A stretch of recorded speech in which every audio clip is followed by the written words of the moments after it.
নমস্কার বন্ধুরা, গোপাল ভাঁড়ের গল্প চ্যানেলে আপনাদের স্বাগত। আমি প্রমীলা চলে এসেছি আপনাদের জন্য গোপাল ভাঁড়ে আজ একটি নতুন গল্প নিয়ে।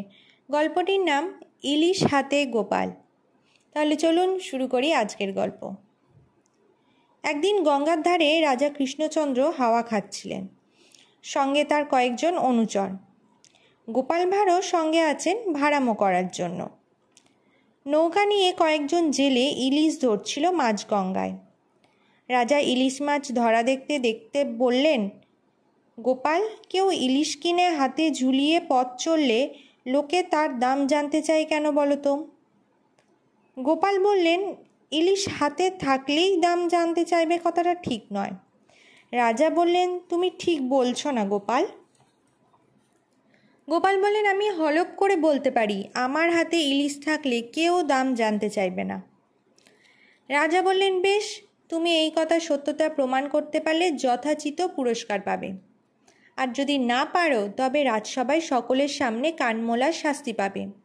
তুমি কি এই বাজিতে রাজি? গোপাল সহাস্যে বললেন, রাজি মহারাজ।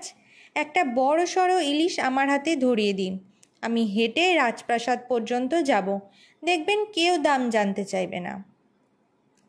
তৎক্ষণাৎ জেলেদের কাছ থেকে একটা ইলিশ মাছ কিনলেন রাজা কৃষ্ণচন্দ্র, আর সেটি গোপালকে দিলেন রাজপ্রাসাদ পর্যন্ত হাতে ঝুলিয়ে নিয়ে যাওয়ার জন্য।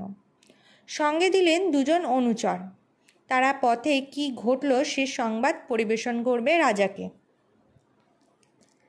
গোপাল এখন বড় ঝুঁকি নিয়েছে, তাকে এই অসম্ভব কাজ করতে হবে, পুরস্কার পেতে হবে রাজার কাছ থেকে। সুতরাং গোপাল দেহের পোশাকগুলো খুলে ফেললেন, তা দিয়ে মাথায় বাঁধলেন ইয়া বড় পাগড়ি, নদী ঘাটের কাদা তুলে এনে মাখলেন সারা শরীরে। তারপর তিনি রাজপ্রাসাদের দিকে হাঁটা দিলেন ইলিশ হাতে ঝুলিয়ে। রাস্তায় যাদের সঙ্গে দেখা হয় তারা গোপালকে পাগল ভাবে, কেউ তার গায়ে ঢিলও ছোড়ে, কিন্তু কেউ তার হাতে অত বড় ইলিশ দেখে কৌতূহলী হয়ে তার দাম জিজ্ঞেস করল না।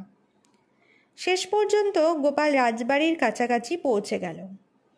এরপর তিনি মাথার পাগড়ি খুলে ফেলে দিয়ে শরীরের পোশাকগুলো পরে নিলেন এবং মাছটি নিয়ে নির্বিবাদে ঢুকে পড়লেন প্রাসাদে।